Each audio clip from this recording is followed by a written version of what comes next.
세상에는 완벽한 사람이 없습니다. 완벽한 사람이 되려고 하는 것 자체가 모순입니다. 가정의 달을 맞이해서 우리가 가정에 대한 이야기를 계속하고 있습니다.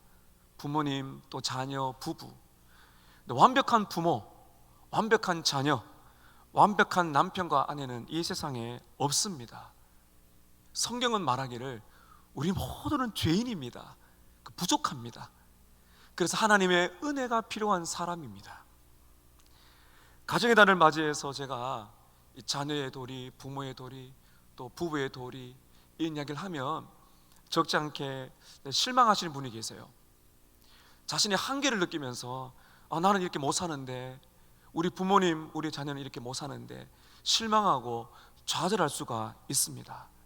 그리고는 이렇게 부모님에게, 자녀에게 참 관계가 어렵고 상처를 받은 분들은 원망하고 불평할 수가 있습니다. 그것이 참 우리의 모습이지만 중요한 것은 하나님이 주신 말씀을 우리가 기도하면서 받으면요, 그 하나님의 은혜가 우리를 변화시켜 주세요.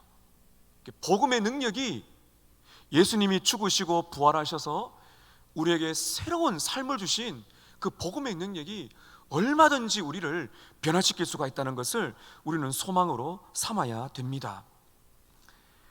이렇게 가정에 대한 이야기를 말씀드리게 되면 또 힘들어 하시는 분이 계셔서 제가 말씀을 전할 때 마음에 많이 생각하고 또 기도하는데요, 부모님 없이 자라신 분들이 계세요. 그런 분들에게도 이 말씀이 어떻게 은혜가 될까요? 하나님께서 우리 모두를 변화시키십니다. 육신의 부모는 없이 자랐다 할지라도 하나님은 영적인 부모, 신앙의 부모를 내 인생의 어려울 때마다 만나게 하세요. 그것이 영적인 스승입니다.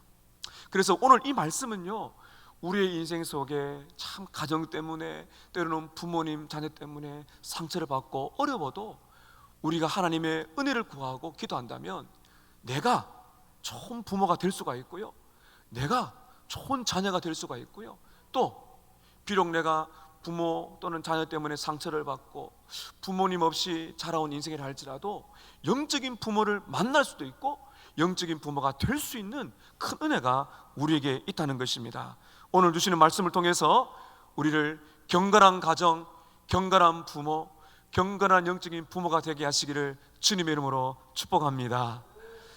우리는 자녀로 살아갈 때 정말 자녀로 사는 게 힘들구나, 부모님 왜 이렇게 요구하는 게 많나, 정말 어렵다라고 생각합니다. 맞습니다. 자녀로 살아가는 것은 쉽지 않습니다. 그런데 부모가 되어 보면요, 부모로 산다는 것이 더 어렵다는 것을 우리가 알게 됩니다. 왜냐하면 부모는 자녀를 낳고 자녀를 기르면서 자녀들에게 결정적인 영향을 미칠 수가 있기 때문에 부모가 된다는 것이 더 힘이 들고 어렵습니다. 저는 오늘 말씀을 통해서 부모의 도리를 어떻게 다할 것인가, 이 신앙적인 문제죠. 하나님의 그 은혜 안에서 이 십자가의 복음이 어떻게 우리를 변화시키셔서 부모의 도리를 다하게 되는가, 부모의 도리를 어떻게 다할 수 있는가를 크게 세 가지로 여러분과 함께 보려고 합니다. 첫 번째로 우리가 부모의 도리를 다하기 위해서는, 첫 번째는 부모는 하나님이 주신 소명인 것을 기억하라는 겁니다. 부모는 하나님이 주신 특별한 소명이다. 세상은 부모가 된다는 것이 얼마나 중요한지 모릅니다. 그래서 우리가 지금 보고 있는 세상 속에는 부모의 역할을 제대로 하지 못하고 책임지지 못하고 그렇게 자녀에게 상처를 준다든지 가정을 버리는 일들도 있죠. 제가 부모는 하나님이 주신 소명이라 한 말을 여러분께서 잘 기억하셔야 됩니다. 소명이란 말은 불렀다는 것이거든요. 물론 내가 결혼해서 아이를 낳아 내가 부모가 되지만은 성경적으로 보면 부모라는 것은 내가 결정짓는 것이 아니라 하나님이 부모가 되게 하셨다는 겁니다. 이게 소명이거든요. 여러분 오늘 4절 말씀 보세요. 이렇게 말씀하시죠. 또 아비들아, 이렇게 말합니다. 아비들아 하니까 아버지들에게만 주신 말씀인가? 그렇지 않습니다.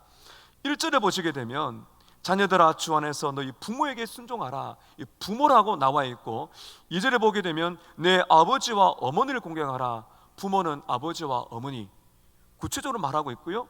그리고 4절에 또 아비들아 한 거는 이 아버지가 대표성을 가지고 있다는 것이지 오늘 이 말씀이 어머니에게는 들을 필요가 없다, 그 말씀이 아닙니다. 다 부모에게 주신 말씀입니다. 부모는 이렇게 소중한 겁니다. 여러분, 부모는요 하나님이 주신 최고로 중요한 직분인 것을 믿으시기를 바랍니다. 왜 그런가 하면요, 우리가 헷갈리면 안 돼요.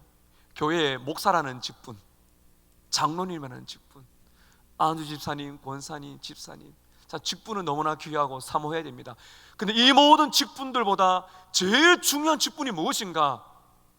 부모입니다. 이걸 몰라요. 아무리 제가 목사로 여러분께 존경받고 교회에서 정말 열심히 한다 칭찬받아도 가정에서 제가 부모의 직분을 제대로 하지 못하면 그것은 잘못된 것이거든요. 얼마나 여러분 오늘날에 가정이 무너지는 목회자가 많은지 몰라요. 이게 중요합니다. 여러분, 부모라는 직분은요 얼마나 중요한지를 알아야 됩니다. 왜 그런가 하면은 자녀는요 내 소유가 아니거든요. 이게 성경적인 결론입니다. 자녀는 부모의 소유가 아니고요, 자녀는 하나님이 나에게 맡기신, 위탁하신 소중한 선물입니다. 그래서 부모가 된다는 것이 얼마나 귀한지 몰라요. 다시 한번 강조합니다. 여러분 오늘 말씀 잘 보세요. 하나님은 누구에게 자녀를 양육하라고 말씀하십니까? 4절 보세요. 또 아비들아 내 자녀를 노엽게 하지 말고 주의 교훈과 훈계로 양육하라. 자녀를 양육해야 될 그 귀한 직분을 누구에게 지금 말씀하고 있습니까? 할아버지 할머니입니까? 누구지요? 부모입니다. 자, 이렇게 드리는 말씀 이유가 있습니다. 많은 사람들이, 젊은이들이 결혼을 합니다. 맞벌이 부부가 많습니다. 그래서 그 아이를 키울 수가 없으니까 많은 경우가 할아버지 할머니를 이렇게 맡겨요. 참 그럴 수밖에 없는 상황이 있으리라 생각합니다. 그러나 성경적으로 보면은 자녀는 가능하면은 부모가 양육하는 것이 맞습니다. 어쩔 수 없는 상황 속에서 할아버지 할머니가 그 자녀를 양육한다 할지라도 부모는 잊으면 안 돼요. 할아버지 할머니가 잘 돌봐주니까 그냥 늦게 퇴근하면 인사하고 자녀를 데려가는, 그게 아니에요. 할아버지 할머니는 데이케어하는 사람이 아니에요. 정말 귀하지만요 자녀들이 그걸 알아야 됩니다. 그래서 이 조부모님들이 자기 자녀를 이렇게 양육해 주는 게 얼마나 소중한지를 자녀들이 고마운 줄 알아야 돼요. 용돈 지어주고 맡기는 게 아니에요. 또 마찬가지입니다. 우리 조부모님들, 우리 자녀들, 손주들 많이 보시지 않습니까? 그래도 교육의 1차적인 책임은 아빠 엄마에게 있다는 것을 잊으시면 안 됩니다. 그래서 오늘 정말 중요합니다. 교육의 1차적인 책임은 누구에게 있다고요? 부모에게 있습니다. 이게 성경적입니다. 이게 우리를 새롭게 해야 돼요. 그리고 요즘에 보게 되면 여러 가지 이유 때문에 너무 우리 아이들을 너무 일찍이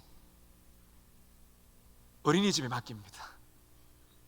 제가 살아보니까 우리 아이도 둘째가 이제 어린이집 갈 때 맡긴 적이 있는데, 그나마 유학생활 하면서 아이들과 5년을 보낸 건 저에게는 큰 축복이고 저에게는 은혜였어요. 제가 정말 회개를 많이 했어요. 아빠가 되었어요. 남편이 되었어요.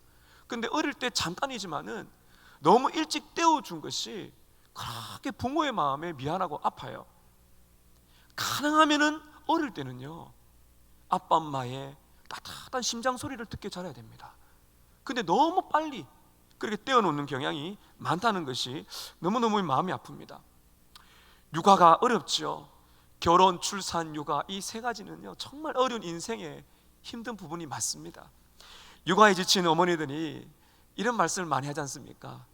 아이들을 키우느라 내 인생은 끝났습니다. 목사님, 집안의 창문이 감옥 창살 같습니다. 그렇습니까? 그렇게 말씀하시는 분이 가끔 있으시죠. 내 아이를 키우느라, 제대를 키우느라 내 인생의 경력이 단절되었고 내 인생은 끝났구나. 여러분, 육아는 정말 힘듭니다. 정말 힘들어요. 그래서 남편들이 그걸 알아야 됩니다. 남편들이 돌아오면서 난 하루 종일 일했는데 애 키우는 게 뭐가 힘들다고 그래. 절대로 그러면 안 돼요. 한번 아기를 키워보라고 해보세요. 내가 일하는 게 낫지 이렇게 말하는 남편들이 많을 겁니다. 그래서 아빠들도 남편들도 힘들어서 돌아오지만 아내가 육아에 얼마나 힘들어했는지를 돌아보는 것이 정말 중요하다는 걸 우리는 알아야 됩니다. 여러분, 아이를 키우느라 부모의 인생이 끝이 납니까? 계산기를 두드리면 맞아요. 할 일이 많은데요. 특별히 엄마들 애를 키우면은 자기 할 곳이 못하잖아요. 그런데 그걸 오늘 주님이 말씀하십니다. 그런데 그것보다 더 중요한 게 있는데, 부모가 된다는 것은 하나님이 주신 특별한 소명이다. 교회의 교사로, 교회의 직분으로 섬기는 거 귀하지만 아빠, 엄마, 부모가 된다는 것은 그것보다 더 중요한 소명인 것을 우리가 알 때 우리의 인생은 달라지게 됩니다. 애들을 키우는 것이 내 인생이 끝났다가 아니라 하나님이 이 소중한 영혼들을 나에게 맡기셨구나, 너무너무나 귀하구나, 사랑으로 다듬고 기도하고 말씀을 양육하는 거 하나님이 나중에 다 갚아주세요. 보세요, 얼마나 중요한 사역인가를 우리가 알고 가야 됩니다. 여러분, 시간이 빨리 지나갑니다. 아기를 키울 때 우리 부모님들 다 아시지 않습니까? 사춘기 금방 옵니다. 그럼 애들이 부모를 조금 떠나서 친구들끼리 놀죠. 어느새 직장 가고, 어느새 이제 대학, 또 뭐 군대 간다 그러고 직장 생활 하다 보면 결혼합니다. 그 시간이 짧아요. 오늘 저와 여러분이 어느 정도의 지금 자녀를 키우고 있는지 자 보면서 오늘 우리는 이 말씀을 받아들고 우리는 정말 부모가 되는 건 무엇인지를 깨닫고, 그리고 여러분, 우리 청년들, 여러분들도 부모가 될 겁니다. 오늘 이 말씀을 잘 들으셔서 좋은 부모가 되셔야 됩니다. 많은 분들이 학교와 교회에 아이를 맡기고 나면 부모의 책임은 끝났다고 생각하는데 절대로 그렇지 않습니다. 학교에 있는 시간, 교회에 있는 시간보다 더 많은 시간을 우리는 자녀들과 함께 보내는 것입니다. 오늘 그래서요, 사랑하는 부모님들, 앞으로 부모가 될 여러분들, 내가 부모입니다 하는 이 고백이 얼마나 귀한지 모릅니다. 이게 성경적으로 하나님의 은혜입니다. 내가 부모입니다. 내 인생이 끝난 것이 아니라 나는 새로운 인생을 삽니다. 하나님이 힘 주셔서 우리의 가정의 자녀를 양육하는 것이 얼마나 큰 복이며, 이것이 교회를 살리는 것이며, 이것이 나라 민족을 살리는 길이라는 것을 우리에게 말씀하신다는 것입니다. 부모의 도리 첫 번째 뭐라고요? 부모는 하나님 주신 소명임을 기억합니다. 근데 여러분, 오늘 말씀에 보면은 부모의 소명인데요, 특별히 바울이 뭘 강조하는가 하면 아버지의 역할을 강조합니다. 여러분, 다시 한번 4절 보십시오. 또 아비들아, 이렇게 말합니다. 이것은 대표성을 말할 것일 뿐만 아니라 특별히 아버지의 역할을 강조합니다. 왜 그런가 하면은 우리가 지금 읽고 있는 성경 말씀을 전해주던 그때 시대 배경은요, 로마의 영향을 받았습니다. 로마는 대부분 다 아버지의 이 가정을 향한 아버지의 권위가 절대적이었어요. 문제는 그 자녀를 학대하고 많은 경우에 딸을 놓고 나면은 인신매매로 버려버립니다. 그러니까 이 당시에 바울이 그 문제를 알기 때문에 아버지들에게 특별히 말하는 겁니다. 아비들아, 아버지들아. 여러분, 성경적인 원리가 그것입니다. 창조 원리가 그것입니다. 하나님이 남자를 창조하시고 여자를 창조하셨습니다.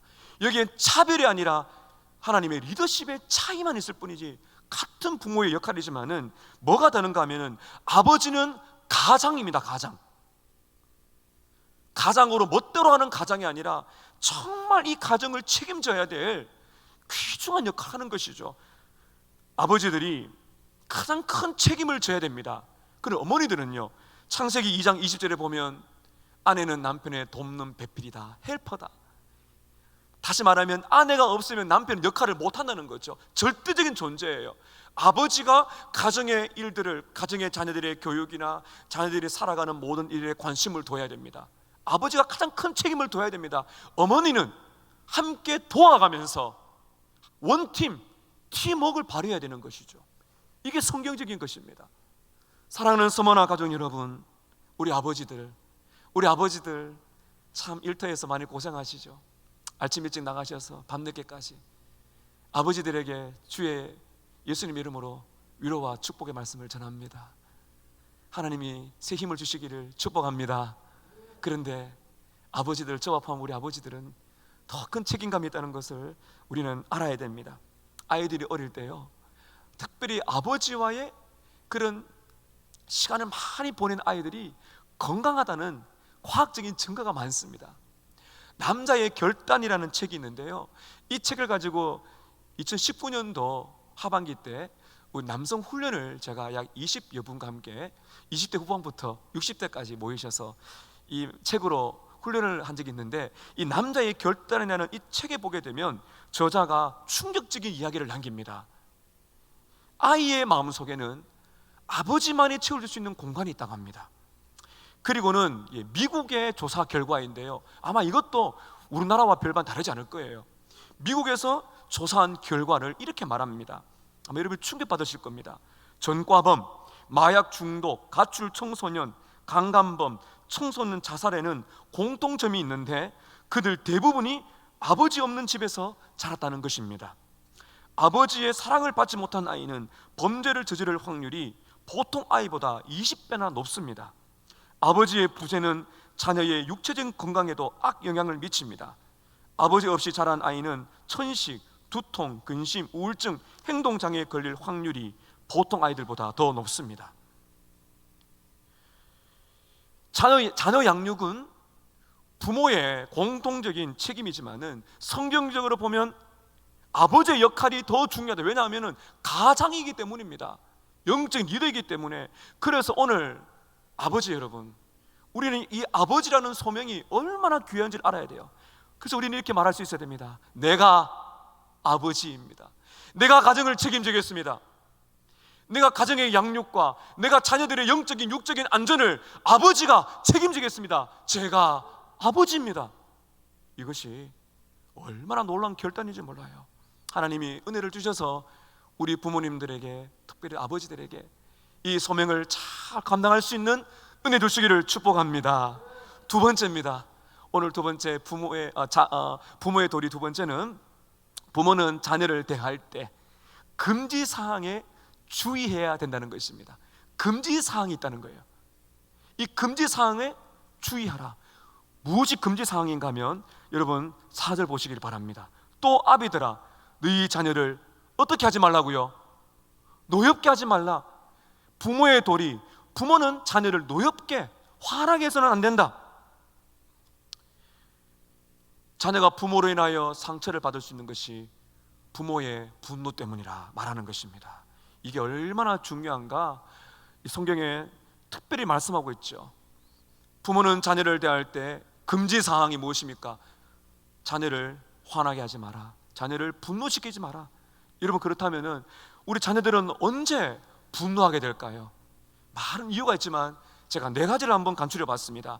언제 자녀들이 분노할까요? 첫 번째는 부모가 분노할 때, 부모가 자신을 통제하지 못하고 부모가 화를 낼 때 자녀들이 분노하게 된다는 것입니다. 부모님들은 가끔씩 자녀들이 하는 걸 보면 막 속상하잖아요. 아이고 속상해하면서 끝나야 되는데 이 절제를 못하고 통제를 못하고 이게 분노하게 되게 되면 문제가 된다는 거예요. 에베소서 4장 26절 27절이 있습니다. 여러분 성경을 한번 보십시오. 에베소서 4장 26절 27절 한번 펴보시기를 바랍니다. 화를 내는 것이, 앞으로 좀 가보세요. 화를 내는 것이 얼마나 문제가 되는가. 에베소서 4장 26절 27절 함께 읽겠습니다. 분을 내어도 죄를 짓지 말며 해가 지도록 분을 품지 말고 마귀에게 틈을 주지 말라. 분노하게 되면 누가 틈탄다는 거예요? 마귀가 그래서 이 마귀가, 사탄이 가정을 깨뜨린다는 겁니다. 분을 내어도 죄를 짓지 마라. 여러분, 우리는 화를 내죠. 화 내는 사람 아무도 없습니다. 화를 내도 죄를 짓지 마라. 무슨 말입니까? 빨리 통제해라. 이거는 예를 들면 남편이 화내면 아내가, 엄마가 빨리 도와줘야 됩니다. 또 반대도 있겠죠. 그리고 여러분 보세요. 분을 내어도 죄를 짓지 마라. 해가 지도록 분을 품지 마라. 무슨 말입니까? 자녀가 분노를 가지고 잠자리에 들어가지 마라. 다 풀어나는 겁니다. 분노는 분노하는 자녀를 만들게 되는 것입니다. 부모가 원망하고 부모가 분노하면 자녀도 분노하게 됩니다. 배웁니다. 분노가 늘 원망하고 불평하게 되면 자녀도 원망하고 불평하게 되어 있어요. 부모가 쉽게 흥분하고요, 부모가 공격적인 성향을 가지게 되면 자녀의 인격도 폭력적으로 분노하게 되는 것입니다. 여러분, 화가 나실 때 절대로 해서는 안 되는 말이 있어요. 너 누구를 닮았니? 내가 그렇게 가르쳤어? 누구를 닮았길요? 자기를 닮았죠. 좋은 거는 배우자에게 말하세요. 너 엄마 닮아서 그렇다. 예를 들면 아이가 너무 안 좋은 게 있으면 누구 닮았어? 그러면 내 닮았구나. 아이가 너무 좋은 게 있으면 엄마 닮았구나, 아빠 닮았구나. 근데 우리는 반대가 많잖아요. 누구를 닮아서 하면서 배우자를 보잖아요. 다 깨어지는 거죠. 누구를 닮았습니까? 부모를 닮았죠. 인정하기 싫지만 잘 보세요. 자녀들은 부모의 말투와 생활 습관을 담습니다. 부모가 분노하면 자녀가 분노합니다. 두 번째, 언제 자녀가 분노할까 하면 부모가 강압적이고 지배적일 때, 강압적이고 지배적인 성향이 있으면 자녀들이 분노합니다. 이게 가부장적인 영향이 많아요. 그 지시형이죠. 일반적인 지시형입니다. 네가 뭘 안다고 그래? 부모가 하라고 하면 돼. 왜 그렇게 말이 많아? 시키는 대로 해. 절대로 이렇게 말씀하지 마시기를 바랍니다. 아이를 분노시킵니다. 네가 뭘 안다고 그래? 시키는 대로 해. 그러면 돼. 이게 인격적인 모독입니다. 설사 자녀들이 잘못했다 할지라도 여러분 너무 가혹하게 벌 주시면 안 됩니다. 리차드 필립스라는 목사님은 이렇게 말합니다. 잔인한 아빠가 아니라 무서운 아빠가 되십시오. 분노해서 너무 잔인하게 아이를 대하면 그 아이는요, 상처를 받고 분노합니다. 무서워야 되죠. 아빠의 권위는 있어야 되지만 너무 잔인하게, 엄마도 마찬가지죠. 잔인한 부모가 아니라 무서운 부모가 되어야 됩니다. 어떤 분은 그랬습니다. 내 자식인데 내 자식이라서 내 마음대로 하는데 왜 당신이 상관합니까? 이건 모르고서 하신 말씀입니다. 누구의 자식이에요? 내 자식입니까? 누가 주신 자식이에요? 하나님이 주신 자식이죠. 그런데 내가 주인 되려고 합니다. 주인은 주님이신데 내가 주인 되고 아이의 삶을 막 이렇게 바꾸려고 하죠. 이게 큰 문제가 되는 것입니다. 부모가 분노하거나 부모가 강압적이고 지배적인 성향이 있을 때 자녀는 분노합니다. 세 번째, 부모가 율법적일 때입니다. 부모가 율법적일 때, 제가 이 단어를 설명해 드리겠습니다. 율법적이라는 것은 이렇습니다. 지킬 수가 없는 것을 무리하게 요구하는 겁니다. 그리고 요구한 것을 지키지 못했을 때 혼을 내고 죄책감을 심어주는 거죠. 이게 부모가 기대치가 너무 높을 때 율법적으로 변할 수가 있습니다. 이렇게 말할 수 있죠. 야, 너는 왜 아빠 엄마가 하라는 걸 왜 안 했어? 내가 너를 얼마나 기대했는데 이것밖에 안 되니 정말 실망했어. 내가 너를 낳지 말아야 했는데. 사랑하는 여러분, 오늘부로 이 말을 다 잊으세요. 이거 기억하시면 안 돼요. 율법적이죠. 기대치를 올려놓고 죄송합니다. 부모도 못하는데요. 부모도 실수하는데요. 자기 실수를 인정하지 않으면서 자녀에게는 많은 걸 하라고 하는데 이게 기대치가 너무 높아요. 못해요. 그렇다 보면은 자녀들의 단점만 보입니다. 장점이 많은데요. 그리고 지적합니다. 잔소리가 많아집니다. 그럼 여러분 어떻게 되는지 아세요? 자녀의 마음에는요, 자기가 부모를 만족시킬 수가 없다는 허탈감과 상처와 상실감과 분노에 빠집니다. 고린도전서 3장 21절에 바울이 이렇게 말합니다. 아비들아, 너희 자녀를 경록히 하지 말지니 낙심할까 함이다. 지킬 수가 없는 거, 할 수 없는 기대치를 올리지 마십시오. 여러분, 우리 성도들의 가정은요, 율법주의가 아니라 은혜가 흐르는 가정인 줄로 믿습니다.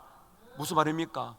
실수하면 용납해주고, 기다려주고, 용서를 구하면 용서해주고, 그리고 아이가 잘 할 수 있는 말씀의 기준으로 아이를 양육할 때, 여러분, 이것이 은혜입니다. 율법주의는요, 해 못했을 때 죄책감이죠. 복음은 그렇지 않습니다. 은혜는 그렇지 않습니다. 왜 그렇습니까? 좀 전에 말씀드렸지만 부모도 그렇게 못 사는데요. 부모가 못 사는 걸 아이들 다 봐요. 근데 부모에게 강요합니다. 여러분, 정말 은혜가 흐르는 가정은요, 부모가 잘못한 것을 자녀들에게 사과할 때, 내가 아빠 엄마가 잘못했다, 회개한다, 용서해다, 이게 부모를, 자녀를 은혜로 새롭게 만드는 거예요. 저는 자녀들에게 그렇게 말합니다. 자녀들이 알아요. 근데 아빠가 가만히 있으면 애들이 시험 들어요. 그러면 아이들이 분노를 갖게 됩니다. 자기도 그렇게 못 사는데, 아빠 엄마도 인정 안 하는데. 사랑하는 여러분, 우리도 실수할 수가 있습니다. 율법이 아니라 은혜가 지배하는 가정 되시기를 주님의 이름으로 축복합니다. 또 하나 더 있습니다. 자녀가 분노할 때, 이게 더 제일 문제가 돼요. 부모가 자녀에게 무관심할 때, 무시할 때, 이게 가장 큰 아픔을 줍니다. 연구 결과에 의하면요, 자녀들이 가정에서 가장 아픔을 겪는 고통은 경제적인 어려움이 아닙니다. 가난이 아닙니다. 부모가 싸우고 이혼하는 것이 아닙니다. 부모로부터 무관심, 무시를 당할 때, 투명 인간처럼 여김을 바랄 때, 그때 자녀들은 나는 쓸모없는 존재구나, 나는 차라리 세상에 없어야 되는 존재구나 느끼면서 자녀들이 상처를 받고 그렇게 문제가 생기는 것입니다. 이것이 학자들은 말하기를 가장 심각한 아동학대다. 아동학대는 말로, 언어로, 육체적으로 폭력을 가할 수 있지만 제일 심각한 아동학대는 무관심이다. 아기를 키우시는 부모님이나 또 초등학교 청소년, 청년, 또 장성한 자녀들, 심지어 또 출가한 자녀일지라도 여러분 자녀들에게 관심을, 따뜻한 관심 가지셔야 돼요. 성경에 보면은 그런 예가 있습니다. 성경에 다윗이 있죠. 다윗은 성군입니다. 위대한 왕입니다. 이스라엘에 존경받는 하나님의 사람이에요. 근데 그분이 죄를 많이 지었죠. 다윗이 이 간음죄, 성적인 죄도 지었지만은 잘 모르는데요, 많은 분들이 다윗이 바로 자녀를 무관심, 이 무시하는 죄를 지었다는 걸 우리는 알아야 됩니다. 바로 압살롬입니다. 압살롬은 이 너무 미모가 좋아서, 너무 잘생겨서 참 사랑받는 자녀고, 겉으로 보면 다윗을 가장 많이 닮은 아들이 아닌가 생각합니다. 그런데 성경적인 정황을 보게 되면 이 압살롬을 다윗이 많이 이렇게 무관심했던 것 같아요. 이 압살롬이 이복형인 암논을 죽입니다. 살인죄를 짓게 돼요. 그러면은 그 아들을 불러서 따끈하게 이야기를 하고 아이가 제대로 살도록 만들어줘야 되는데, 이 압살롬이 이복형을 죽였을 때 무관심합니다. 그걸 보다가 기다린 이 신하들이 이 압살롬과 아버지 다윗을 만나게 하는데요, 만나가지고 인사만 하고 2년 동안 얼굴을 안 봐요. 이 다윗이, 이 훌륭한 신앙인이 용서하지 않습니다. 얼굴을 2년 동안 안 봅니다. 그래서 이 압살롬이 엇나가기 시작하면서 결국 어떻게 됩니까? 반역자가 되어서 아버지를 죽이려고 하잖아요. 여러분, 무관심, 무시는요 심각한 아동학대일 뿐만 아니라 아들을, 자녀를 분노케 하고 심각한 결과를 낳게 되는 비극을 가져온다는 걸 기억하셔야 됩니다. 여러분, 가정에 자녀가 있지요, 여러 명이 있다면은 모두 소중히 여기시기를 바랍니다. 여러분, 자녀를 비교하지 마세요. 형은 이런데 동생이 이런데 절대로 비교하지 마세요. 다 달라요. 그 아이의 지적인 능력, 감성, 탤런트, 바랄 수 있는 그런 부분 다 다릅니다. 그래서 한 사람 한 사람 다 관심을 주셔야 돼요. 사랑하는 여러분, 편애하시면 안 돼요. 편애를 알아요. 아이들은요, 아이가, 자녀가 장애가 있든 부족함이 있든 부모는 똑같이 관심을 주고 사랑할 때 하나님이 그 자녀를 책임질 줄로 믿습니다. 사랑하는 여러분, 기억하세요. 한 사람 한 사람입니다. 어떤 물으시더라고요. 목사님, 저희 집에는 애가 하나밖에 없는데요, 더 잘해야 되겠죠? 그런데 오히려 무관심할 때가 많아요. 사랑하는 여러분, 한 명 한 명에게 관심을 가지세요. 그 아이가 부모의 마음에 꼭 들든 그렇지 않든, 때로는 속을 썩이든 똑같이 관심을 주게 되면 아이는 바뀝니다. 여러분, 이렇게 한번 해보십시오. 우리 부모님들, 아이가 어릴수록요 아이 한 명과 함께 따로 데이트를 하세요. 저는 그렇게 합니다. 우리 첫째 아이, 둘째 아이 물론 아내와 함께 밥을 또 이렇게 외식도 하게 또 교제를 하지만은 가끔씩 따로따로 데이트를 해요. 아빠가 오늘 너랑 데이트할 거야. 가서 같이 영화도 보고 밥도 먹고 이야기를 하게 되면요, 지금도 기억나요. 우리 첫째를 지금 군에 갔는데 학교에서 어떤 일이 있니? 아이가 아빠 저에게 관심이 참 많으시네요 그러더라고요. 그러면서 혹시 너 우리 좋아하는 여학생 없어? 아빠 그런 것까지 관심이 있으세요? 어떻게 아셨어요? 이게 대화가 되는 거죠. 둘째도 마찬가지입니다. 그 아빠, 엄마도 마찬가지. 엄마가 따로 이렇게 만나는 거, 아빠, 엄마가 아이와 한 명과 따로 데이트를 하면요, 그 아이들이 자기 이야기를 해요. 달라요. 내가 너에게 너무 관심이 많아. 이게 너무나 중요합니다. 여러분 기억하세요. 자녀가 언제 분노할까요? 무관심. 관심을 많이 가져주시기를 주님의 이름으로 축복합니다. 세 번째, 부모의 도리 세 번째입니다. 첫째는 뭐라고요? 부모는 하나님이 주신 소명인 것을 기억하자. 두 번째, 금지사항을 주의하자. 금지사항이 무엇입니까? 자녀를 분노하게 하지 말자. 세 번째입니다. 세 번째 부모의 도리는, 세 번째는 부모는 복음의 능력으로 자녀를 양육해야 된다는 겁니다. 복음의 능력으로, 내 힘이 아니라 말씀으로 자녀를 양육해야 된다는 겁니다. 여기는 세 가지가 있는데요, 첫 번째는 양육의 기초, 양육의 기초입니다. 양육의 기초가 뭔가 하면 사랑입니다. 사랑으로 양육하셔야 됩니다. 여러분 오늘 말씀 한번 더 보실까요? 6장 4절의 끝을 보세요. 양육하라라고 말하고 있습니다. 이 양육하라는 단어 안에는 이것은 키운다, 먹인다는 뜻이 있지만 여기에는 부드럽다, 따뜻하다, 사랑이 있다는 의미가 담겨 있습니다. 여러분 말씀 한 구절 더 보겠습니다. 바로 앞에 보시게 되면 5장 29절을 보십시오. 5장 29절에 이렇게 부부와의 관계성 속에서 바울이 똑같은 단어를 쓰고 있죠. 5장 29절 보십시오. 누구든지 언제나 자기 육체를 미워하지 아니하고 오직 양육하여, 똑같은 단어 나오죠. 양육하여 무슨 말입니까? 자기 몸을 미워하지 않고 자기 몸처럼 아끼면서 양육하고, 이 말입니다. 보호하기를 예수 그리스도께서 교회에게, 예수님이 나에게 하신 것처럼 그렇게 따뜻하고 사랑과 부드러운 마음을 가지고 내 몸처럼 사랑하라, 이렇게 말하는 것입니다. 내 몸처럼, 내가 내 몸을 아끼는 것처럼. 매튜 헨리는 이렇게 말합니다. 자녀는 부모의 몸의 일부이기 때문에 온유함과 부드러움과 사랑으로 대해야 합니다. 이게 양육의 기초예요. 사랑하는 여러분, 부모며 부모가 될 것인데 우리 마음은 따뜻해야 됩니다. 예수님의 사랑이 우리 안에 깊어져야 됩니다. 부모의 품은 따뜻해야 됩니다. 부모의 품은 부드러워야 됩니다.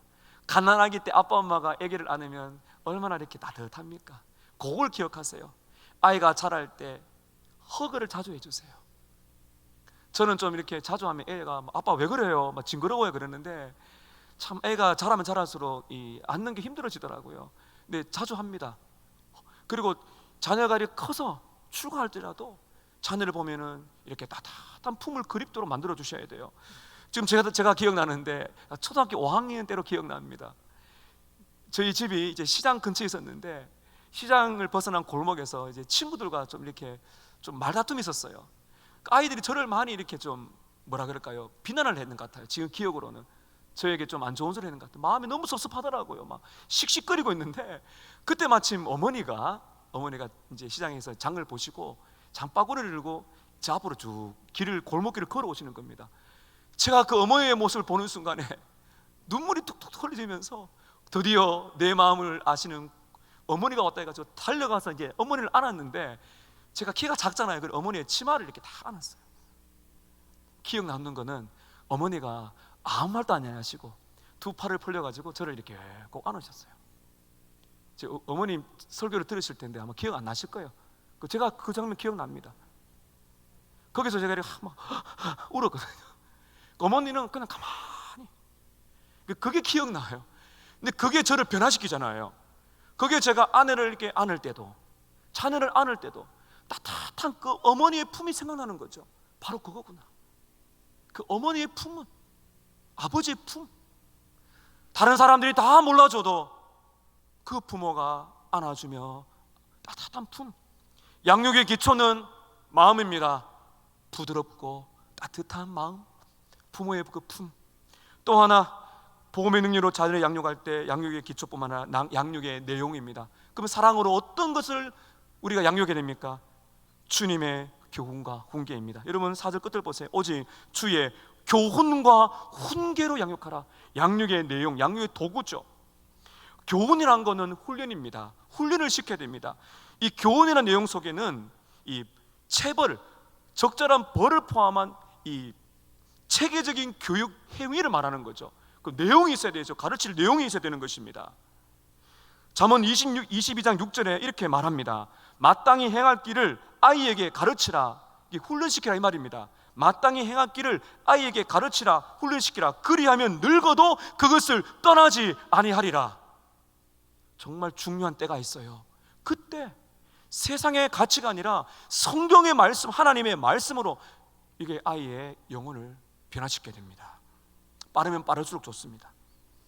여러분 중요한 것이 있는데요, 부모가 자녀를 제대로 양육하려면 부모가 성경을 알아야 되지 않겠습니까? 그래서 신명기 6장 4절에서 7절에 보면 이런 말씀이 있습니다.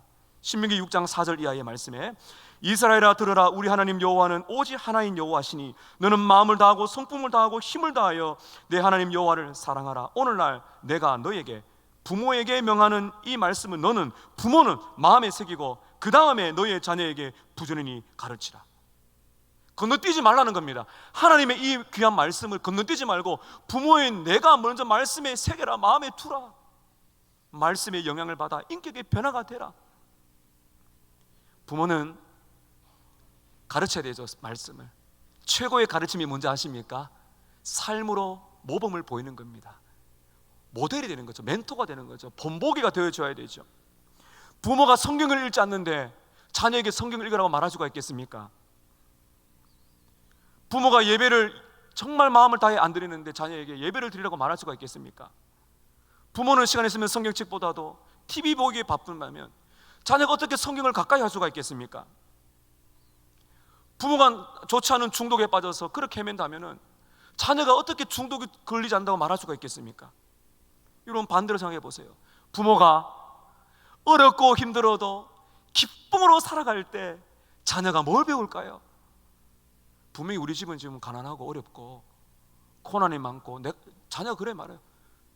분명히 우리 집은 어려운데 아빠 뭐 왜 저렇게 기뻐할까? 그건 묻지 않겠어요? 그 부모가 뭐라 말할 수 있겠어요? 주 안에서 기뻐하라. 그럼 자녀는 평생에 고난이 오고 어려움이 와도 예수님 때문에 기뻐하는 삶을 살 줄로 믿습니다. 이게 자녀들의 영혼을 바꿔내야 되죠. 불평하고 원망하고 맨날 돈 이야기하고 짜증하고 그 남편은 아내에게 다 보고 있거든요. 아이들이 다 듣고 자란다니까요. 그러면 자녀들은 뭘 배우겠어요? 기쁨의 사람, 감사의 사람, 정말 예배만 드리는 사람의 예배를 드리면서 변화되어서 부족하지요. 삶의 본보기가 된다니까 저도 참 부끄럽습니다. 우리는 완벽하지 않아요. 완벽한 부모로 살려고 하지 마세요. 인정하시면 됩니다. 부족함을 인정하면 돼요. 부족하면 내가 부족하다 인정하면서 같이 기도하자. 아빠도 죄인이야. 회개하면서 감사하면서 발버둥을 치면서 안 되지만은 말씀 붙들고 기도하면서 하는 그 모습 자체에 자녀들이 감동받습니다. 그때 자녀들이 말할 겁니다. 내가 제일 존경하는 분은 아빠 엄마예요. 이 말을 들으면 눈물이 나죠. 여러분 이 훈련 속에는요 격려가 담겨 있습니다. 우리 부모님들 자녀들을 격려를 잘 하시기를 바랍니다. 격려를 잘 하셔야 돼요. 칭찬에 인색하시면 안 돼요. 나는 네가 너무 자랑스러워. 나는 네가 아빠 엄마의 자녀인 것이 너무 행복해. 네가 있어서 고마워. 그 아이가 어떻든지 관계없이, 그 아이의 상황에 관계없이 너는 복덩어리야. 너는 복덩어리야. 너 때문에 우리는 하나님을 더 깊이 만날 수가 있고 너는 하나님이 주신 선물이야. 너는 아빠 엄마 너 너무 좋아. 이런 말을 하세요. 자녀가 바뀝니다. 이게 얼마나 귀한 격려입니까? 또 하나 훈계라고 말하지 않습니까? 교훈과 훈계로. 훈계는 조금 이게 격려와 반대예요. 타이르는 겁니다. 경고하는 겁니다. 언제요? 잘못된 길로 갈 때 그건 잘못된 거라고 말해야 되죠. 요즘에 보면 금쪽 같은 내 새끼라는 프로가 있는 것 같더라고요. 여러분, 금쪽 같죠? 눈에 넣어도 안 아프죠? 맞습니다. 금쪽 같습니다. 근데 금쪽 같은 내 새끼가 잘못된 길로 가면 그 아이가 마음이 섭섭할까 싶어서 말 안 하면 그 아이를 망치는 길이에요. 그건 아니라고 말할 수 있는 것이 사랑입니다. 그때는 방법이 있습니다. 아이를 훈계할 때는요, 많은 사람들이 있으면 안 됩니다. 따로 불러서, 이게 지혜입니다. 따로 불러서 설명하는 겁니다. 얘야, 이게 왜 잘못된 건지 알겠니? 왜 아빠가 엄마가 좀 너에게 이거를 말한지 알겠니? 그에 상당한 체벌을 하는 것이죠. 성경에 보면은 회초리를 아끼지 마라. 그런데 그건 잔인한 무기를 말한 게 아니에요.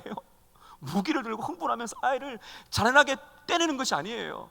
많은 우리 그 성경에 있는 이런 자녀 양육가들이 말하는 것은 어릴 때는 살짝 볼기리 정도로 때려야 된다. 그리고 사춘기가 되면 절대로 매를 들면 안 된다. 이게 중요합니다. 그래서 잔인한 부모가 아니라 무서운 부모가 돼야 되죠. 따끔하게 이야기해야 되죠. 그리고 이렇게 한다면은 이것은 너가 큰 벌을 받아야 되는 거야. 잔인하지 않고 아이가 납득할 수 있도록 인정해주고, 아이가 돌이키면 받아주고 안아주고, 아이가 울고 나서는 좀 시간 두고 나서 안아주어서 아이의 마음이 부드러워질 수 있도록 하는 것이 여러분 얼마나 중요한지 모릅니다. 충분히 설명해 주시는 지혜가 필요합니다. 그렇게 하지 못하면 자녀를 망칩니다. 우리가 지금 오전에 새벽기도 때 매일 성경으로 묵상할 때 사무엘상을 하고 있습니다.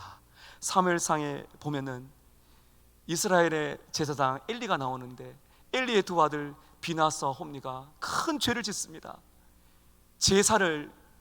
제사법을 어기죠. 쉽게 말하면 예배를 엉망으로 막 드리고요. 그리고 그 여인들과 이 성관계를 맺는 이 간음을 행해요. 그러면은 따끔하게 이야기해야 되죠. 그건 큰 죄야. 하나님이 기뻐하지, 아빠가 기뻐하지 않아. 그건 아니야. 회개해야 돼. 이렇게 말해야 되는데 엘리가 실패합니다.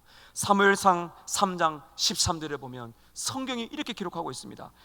엘리가 자기의 아들들이 저주를 자청하되 금하지 아니하였습니다. 홈리와 비나스가 죄를 지을 때 저주를 받을 일이라고 말씀했는데, 이 아버지인 엘리가 금하지 않았다. 이 말씀 보면 책망하지 않았단 말이에요. 대충 말하고 지나갔다. 그래서 그 집안이 몰락합니다. 엘리뿐만 아닙니다. 제가 또 다윗 이야기를 합니다. 다윗도 참 안타까운 죄를 많이 지었죠. 다윗도 이렇게 책망을 못한 경우가 있습니다. 열왕기상 1장에 보면, 1장 6절에 보면 다윗의 아들들이 많은데 다윗이 죽고 나면 이제 왕이 됩니다. 솔로몬이 왕이 되는데 왕이 쟁탈전이 벌어져요. 조선시대처럼 말이죠. 그때 이 아도니아가 반역을 합니다. 열왕기상 1장 6절에 보면 이렇게 말씀합니다.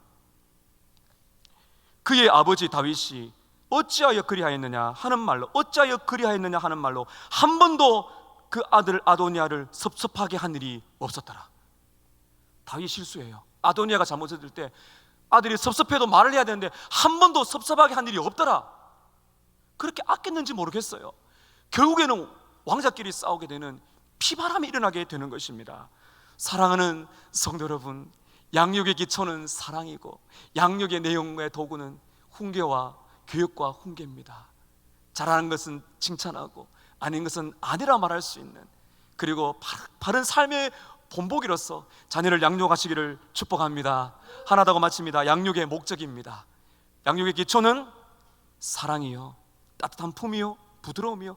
양육의 내용은 교훈과 훈계요. 양육의 목적은 부모가 아니라 주님의 사람이 되게 하는 것입니다. 하나님의 사람이 되게 하는 것입니다. 여러분 33절, 죄송합니다. 6장 4절 다시 보겠습니다.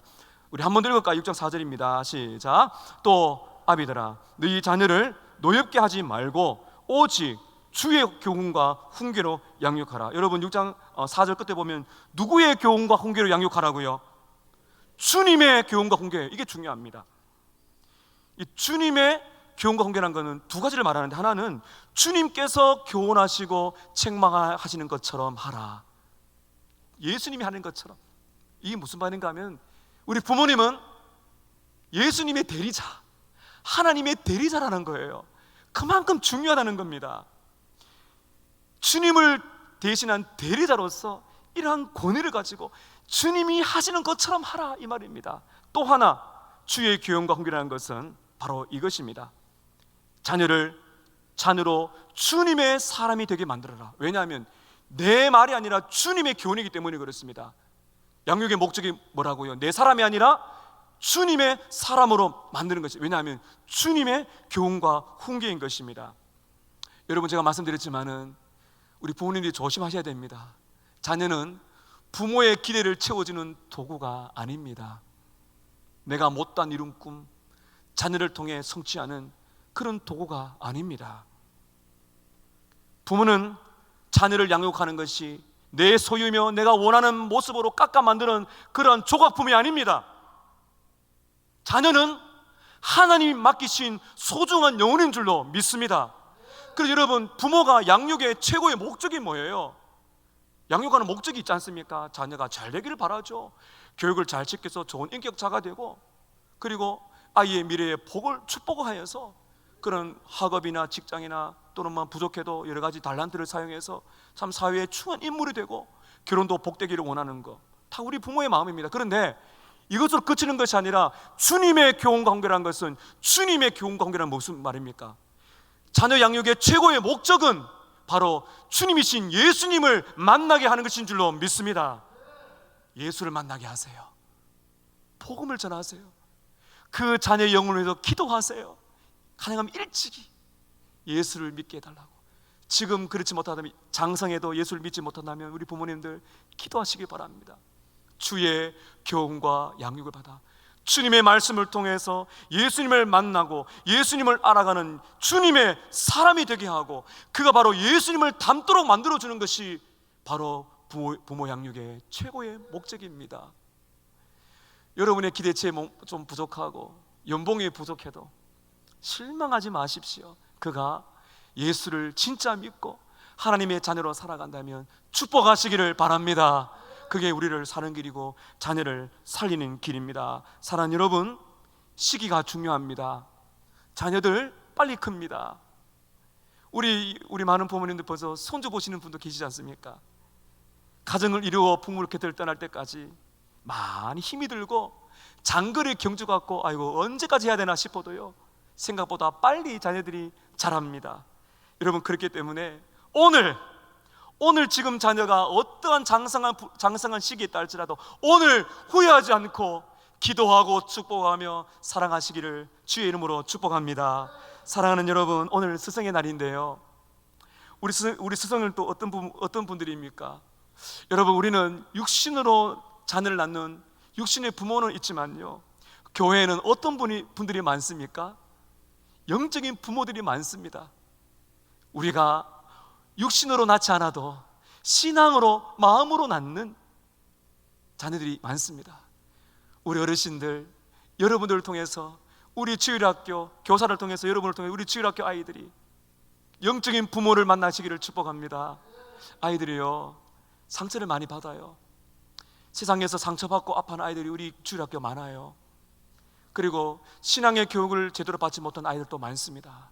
사랑하는 여러분, 우리의 가정에서 육신의 부모일 뿐만 아니라 교회에서 영적인 부모로서 영적인 자녀를 길러내고 그들을 분노케 하지 아니하고 소중한 하나님의 소문임을 알고 인격체임을 알고 마음껏 사랑하고 주의 교훈과 훈계로 양육하며 하나님의 사람으로 길러내는데 가정과 교회에서 참된 부모로 살아가시는 저와 여러분 되시기를 주님의 이름으로 축복합니다.